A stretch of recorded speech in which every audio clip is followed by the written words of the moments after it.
Oke. Assalamualaikum warahmatullahi wabarakatuh. Ya, terima kasih kita bertemu lagi dalam acara pertemuan Problem Game. Di sini saya salah satu tugas dari desiminasi GCUK. Saya akan memaparkan program yang akan saya lakukan di Sekolah SD Negeri 2 Jampiroso. Sebelumnya kita berdoa dulu agar nanti dalam pemaparan materi maupun program-program yang saya utarakan nanti bisa berjalan dengan baik sampai akhir nanti. Berdoa mulai. Selesai, terima kasih. Ya, ini adalah program yang akan saya lakukan di sekolah ini. Yang pertama, rencana tindak lanjut dulu sebelum nanti program saya utarakan, yaitu akan mengadakan pertandingan persahabatan permainan tradisional Batu Tujuh. Nah, Batu Tujuh itu apa? Nah, nanti ini termasuk Sport Education Model atau SEM. SEM itu adalah nanti kalau dalam penilaian adalah penilaian dengan kompleksitas, ya, kompleksitas misalnya sepak bola yang bermain bola, penilaiannya dengan memakai rubrik, ya, rubriknya disiapkan, misalnya yang banyak sekali mendapat bola siapa, yang shotnya betul siapa, misalnya kalau dalam sepak bola. Tapi ini nanti dalam Batu Tujuh, ini juga nanti saya nilai untuk penilaian harian. Dari saya, Adi Setiawan, Senior SD Negeri 2 Jampiroso. Langsung saja. Latar belakang dari saya mengadakan proyek ini adalah yang pertama, peserta didik kita saat ini masuk sebagai generasi Z. Kita bisa disendiri, atau alpha yang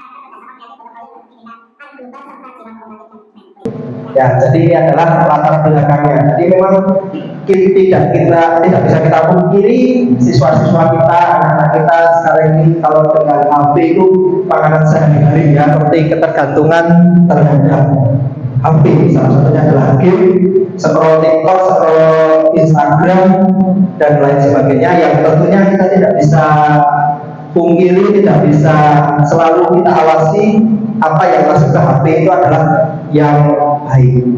Ya, untuk itu perlu adanya aktivitas fisik di luar bermain HP. Meskipun HP juga sekarang itu ada kompetisinya, ya, kompetisi sport yang memakai HP, tetapi alangkah baiknya juga menggunakan aktivitas motorik yang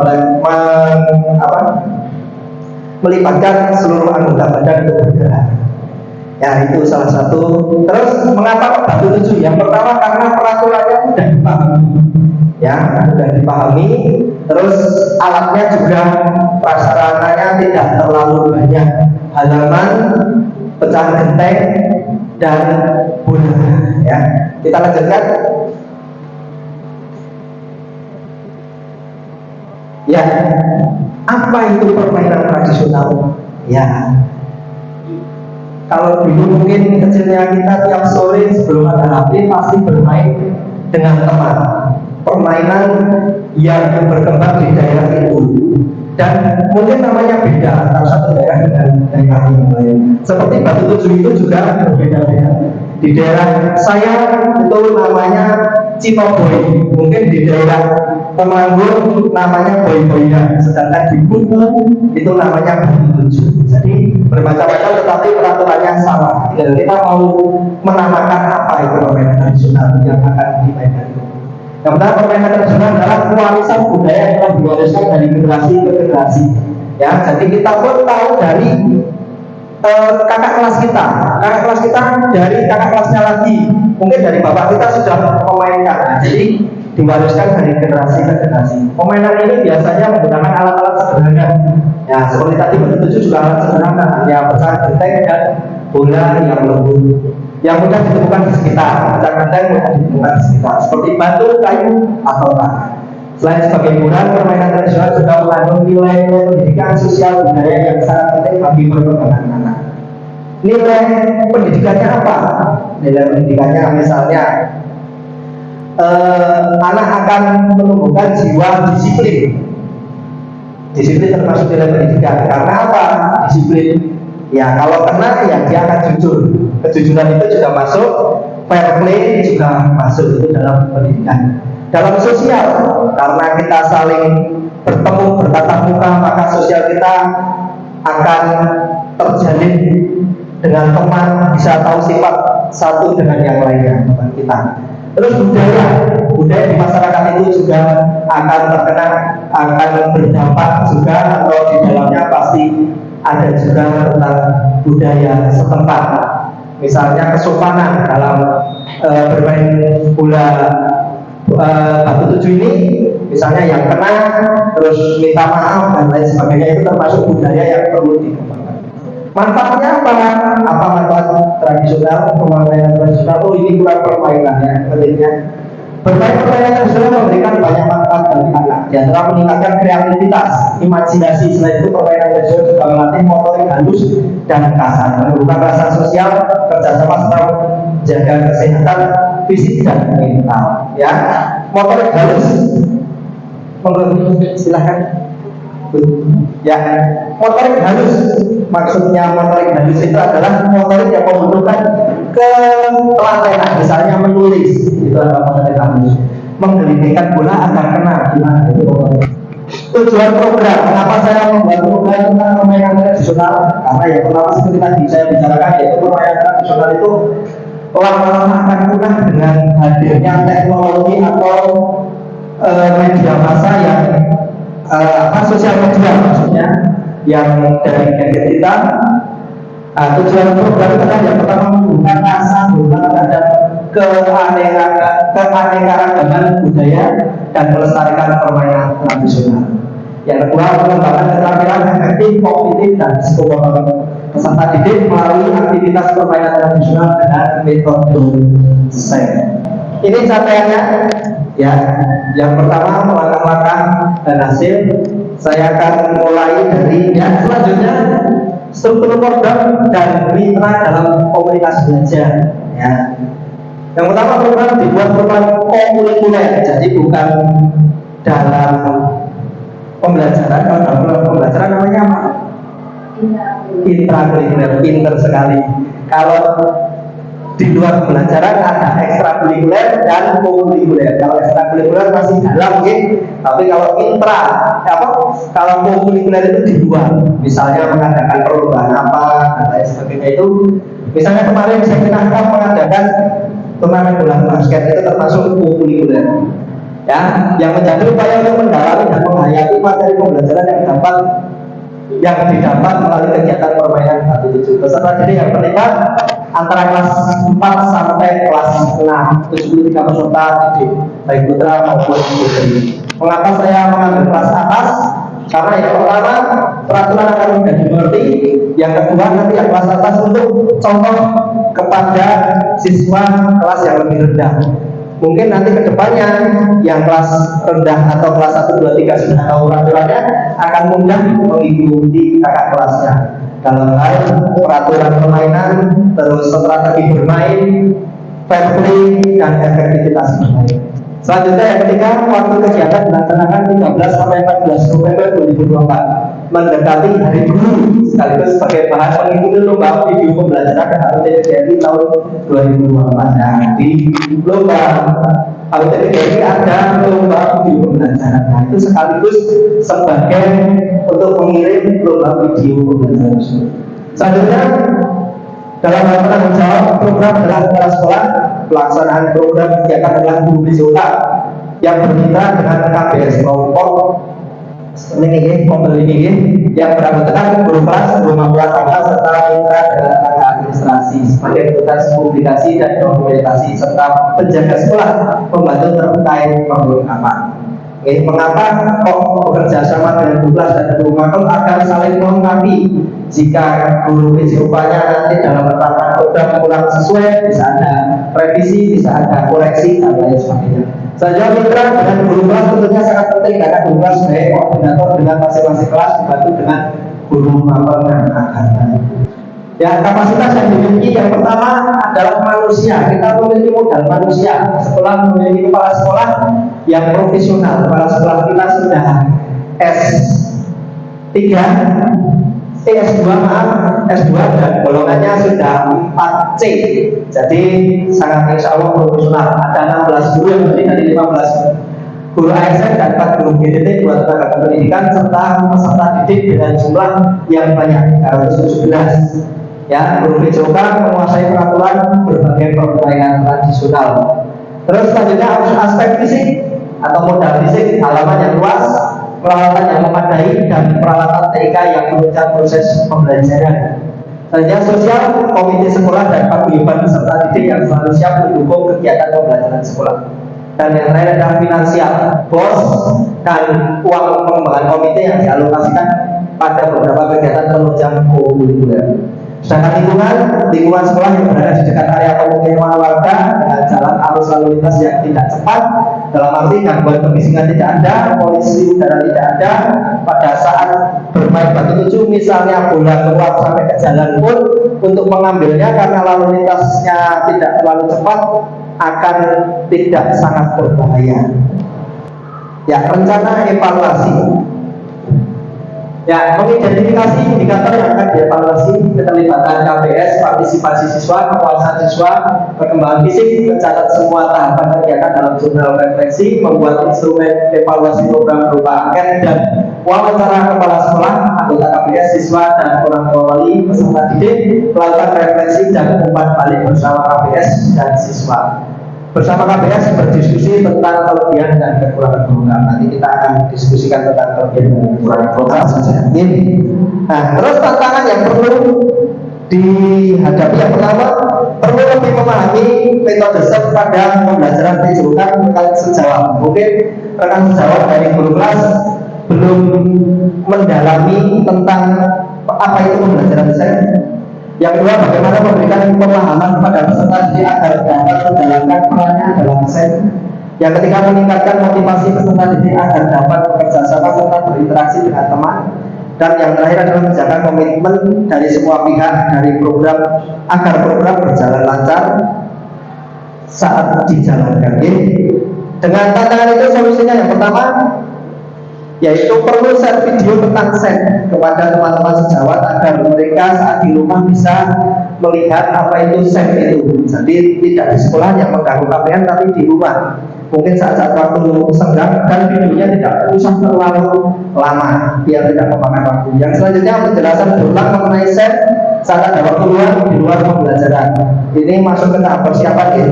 Terus yang terakhir memberi motivasi berulang mengenai fair play, aturan main dan kerjasama antar pemain pada siswa. Dan yang terakhir dengan pengarahan dan pemandu kebijakan dalam hal ini adalah kepala sekolah agar komitmen itu yang terakhir itu bisa dijalankan dengan baik. Terima kasih. Demikian paparan proyek dari saya. Mungkin ada yang mau menambahkan atau bertanya. Monggo siapa? Silakan. Oke, bisa silakan dulu. Ada permainan batu tujuh itu seperti apa? Oh iya, permainan batu tujuh itu seperti apa? Permainan batu tujuh adalah suatu permainan dengan dibagi dua kelompok. Sweep, kelompok yang menang sebagai penggulir bola nanti untuk menjatuhkan atau merobohkan genteng yang sudah disusun. Jika genteng itu roboh, maka semua pemain berlari dengan bola, sedangkan yang kalah itu membawa bola itu melempar mengenai badan, tidak boleh kepala, sudah mati. Jadi mengenai badan, kalau yang kena badan masuk ke ada ruang tersendiri, kotak mati. Kalau semua siswa sudah kena, berarti permainan selesai, dihitung yang kena berapa, pecahan gentengnya yang bisa tersusun berapa. Kalau pecahan gentengnya yang bisa tersusun semua berarti jumlah pecahan genteng itu milik kelompok yang menggulirkan, misalnya 12 meskipun namanya batu 7 tapi biasanya menggunakan 12 sintek, ditulis angkanya 12 dan yang kena misalnya yang kena hanya 10 ditulis skornya 10. Jadi seperti itu pada intinya itu besok akan dijelaskan dalam video dan praktek langsung. Terima kasih. Ada pertanyaan lain? Oh, monggo. Jika menggunakan bola tenis itu kira-kira kalau mengenai anak itu sakit atau tidak? Oh, kalau menggunakan bola tenis itu apakah sakit ya? Kita sudah antisipasi itu. Jadi saya cari di salah satu belanja online itu ada bola yang sangat lembut seperti bola squishy. Nah, itu kalau buat melempar itu tidak sakit. Jadi tidak menggunakan bola tenis, tidak menggunakan bola kasti, tetapi menggunakan bola yang lembut itu. Jadi anak putri pun tidak takut, yang melempar juga dia siap melempar dengan keras karena tidak sakit. Kalau dulu waktu kecil kita mungkin pakai bola kasti, kena pun tidak nangis karena memang sudah didikan dulu kita seperti itu ya. Kalau sekarang anak-anak sekarang kena sedikit saja nangis, mungkin mengantisipasi itu saya akali dengan menggunakan bola squishy. Gitu Bu, terima kasih. Ada lagi pertanyaan? Wah, sangat aktif sekali nih ya sebelumnya. Kelompoknya ada pertanyaan apa? Permainan dari 7 itu bisa diikuti kelas berapa saja? 4, 5, 6 kelas besar ya. Yang kelas kecil sudah tidak usah dengan memang. Terima kasih atas pertanyaannya. 4, 5, 6 mengapa? Karena yang kelas besar untuk menjelaskan peraturannya itu lebih mudah. Oke, terima kasih. Selanjutnya ada pertanyaan? Oke, monggo. Bagaimana kita program ini Pak? Apakah bisa dimasukkan untuk perlombaan di bawah?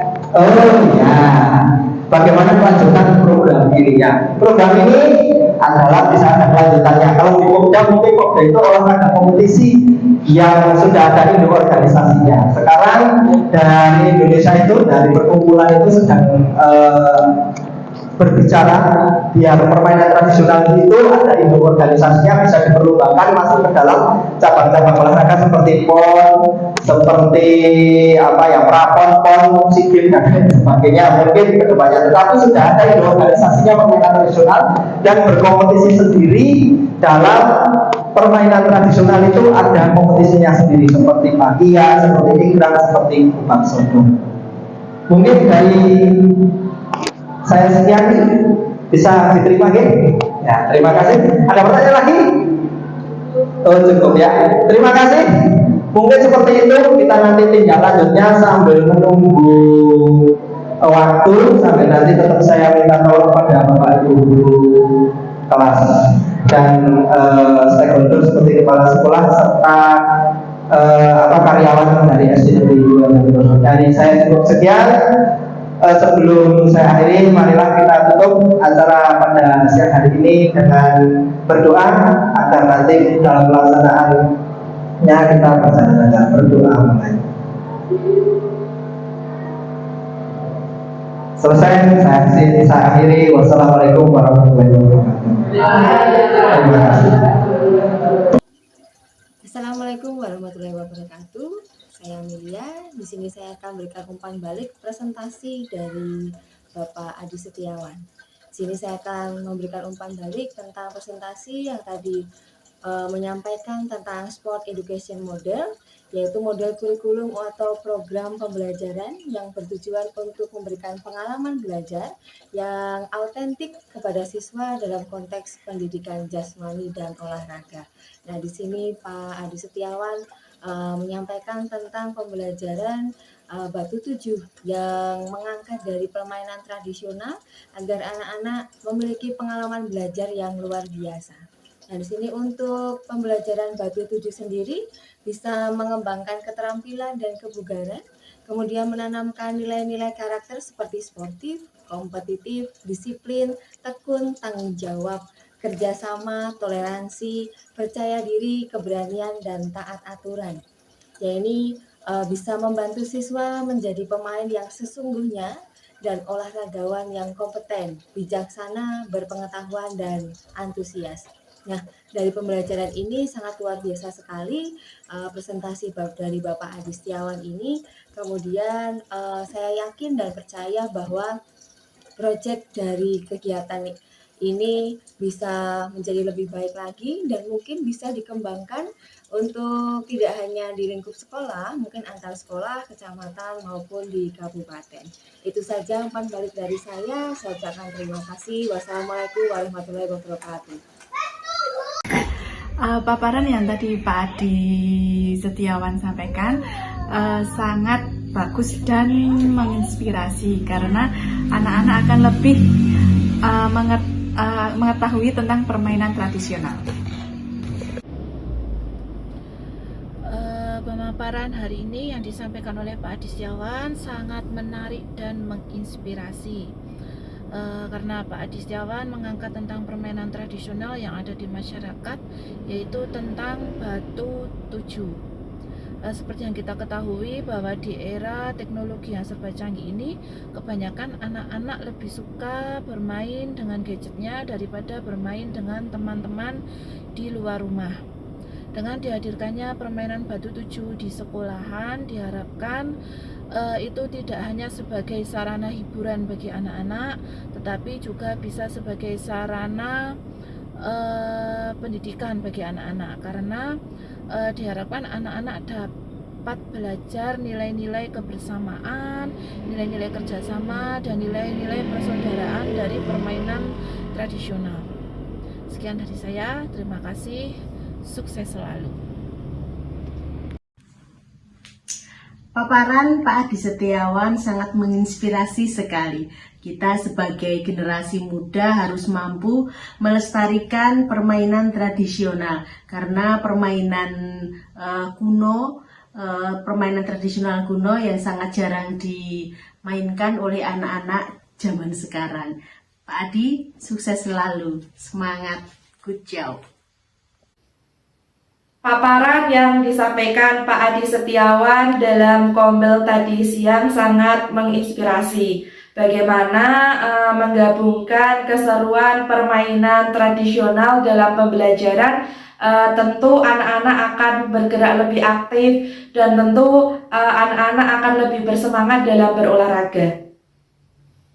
Paparan dari Pak Adi Setiawan untuk hari ini sangat menginspirasi dan luar biasa, terutama bagi saya, guru kelas, terkait dengan permainan tradisional. Materi yang disampaikan oleh Pak Adi hari ini sangat luar biasa dan menarik. Materi mengenai permainan tradisional memberikan pengetahuan dan wawasan baru yang dapat disampaikan kepada anak-anak di kelas 2 untuk menambah pengetahuan mereka mengenai permainan tradisional yang kita miliki. Terima kasih.